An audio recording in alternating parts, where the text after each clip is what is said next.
नमस्कार मित्रों, आपका हमारे चैनल अध्यात्म शक्ति एवं जीवन बीमा सलाहकार में स्वागत है।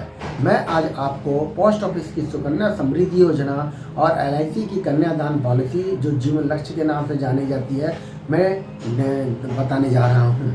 अगर आप अपने बेटी की सुकन्या समृद्धि योजना में इन्वेस्ट करते हैं पैसा, तो उसके क्या नुकसान होते हैं, क्या फ़ायदे होते हैं, और LIC की कन्यादान पॉलिसी जीवन लक्ष्य में अगर इन्वेस्ट करते हैं पैसा, तो उसके क्या फ़ायदे और नुकसान होते हैं के बारे में बताने जा रहा हूँ। पोस्ट ऑफिस की जो सुकन्या समृद्धि योजना है और कन्यादान पॉलिसी की जो योजना है, दोनों ही एक प्रकार से आपका एक इन्वेस्टमेंट है। आप उसमें पैसा इन्वेस्ट करते हैं और चाहते हैं कि मुझे जो मैच्योरिटी टाइम हो उसमें मुझे ज़्यादा से ज़्यादा प्रॉफिट हो, मुझे उसके बारे में ज़्यादा से ज़्यादा मुनाफा हो, नुकसान ना हो, आप यह चाहते हैं, इसीलिए आप इन्वेस्ट करते हैं पैसा। तो मैं आपको अपनी एक राय देना चाहता हूं कि आपको पैसा कहां इन्वेस्ट करना चाहिए। पोस्ट ऑफिस की जो सुकन्या समृद्धि योजना है, उसका जो रेट ऑफ इंटरेस्ट है वो गिरते आ रहा है। पहले शुरू में 9.1 था और आज के डेट में हुआ जो है 7.6 पर आ गया है। जबकि कन्यादान पॉलिसी में होता क्या है कि जब आप इन्वेस्ट करते हैं पैसा, तो उसमें एक फिक्स मैच्योरिटी होती है कि आपको इतना पैसा मिलेगा इतने सालों के बाद। सुकन्या समृद्धि योजना में जो बच्चे के नाम पर जिसकी आयु 10 वर्ष से नीचे होनी चाहिए लड़की की, उसी का अकाउंट खुलता है। जबकि कन्यादान पॉलिसी में पेरेंट्स के नाम पर अकाउंट खुलता है, पहला।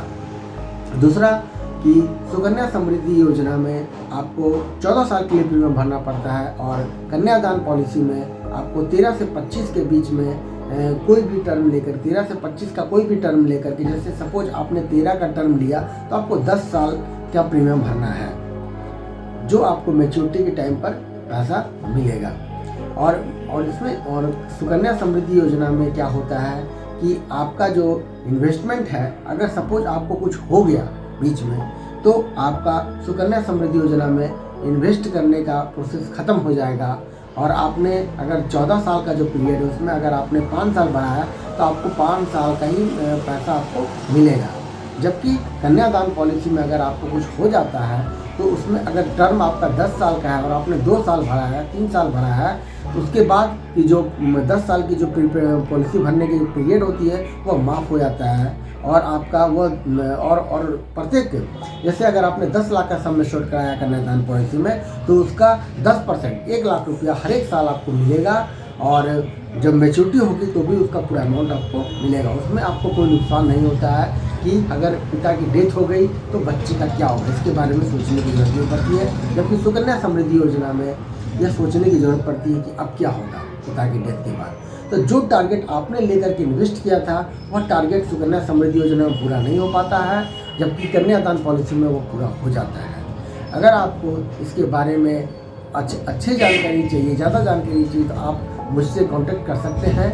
मैं प्रणव रंजन मिश्र, मैं अपना मोबाइल नंबर डिस्क्रिप्शन में दे दूंगा, आप जानकारी ले सकते हैं। अब जहाँ तक गवर्नमेंट की जो पॉलिसी होती है सुकन्या समृद्धि योजना, उसमें दिन प्रतिदिन बदलाव होते रहते हैं। उसमें उसका इंटरेस्ट गिरते आ रहा है, जिसमें कि आपको नुकसान हो रहा है। कन्यादान पॉलिसी में आपको फिक्स मैच्योरिटी मिलती है, पहला फ़ायदा।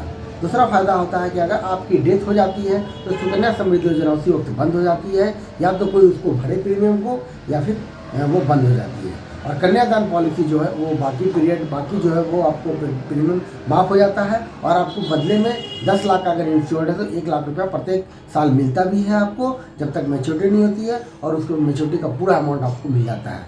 इसमें यह फ़ायदा होता है। इसलिए मैं आपको एक ही सलाह देना चाहूँ कि आप कहीं भी इन्वेस्ट करें पैसा, सोच समझ कर करें, क्योंकि आपका उसमें इन्वेस्टमेंट के बाद आपको ऐसा ना लगे बाद में कि कहीं मैंने गलत तो नहीं कर दिया, अब मुझे इतना बड़ा नुकसान तो नहीं हो गया। इसीलिए मैं आपसे आग्रह करता हूं कि आप जीवन सुकन्या समृद्धि योजना से बेहतर है कन्यादान पॉलिसी। धन्यवाद, आज के लिए बस इतना ही।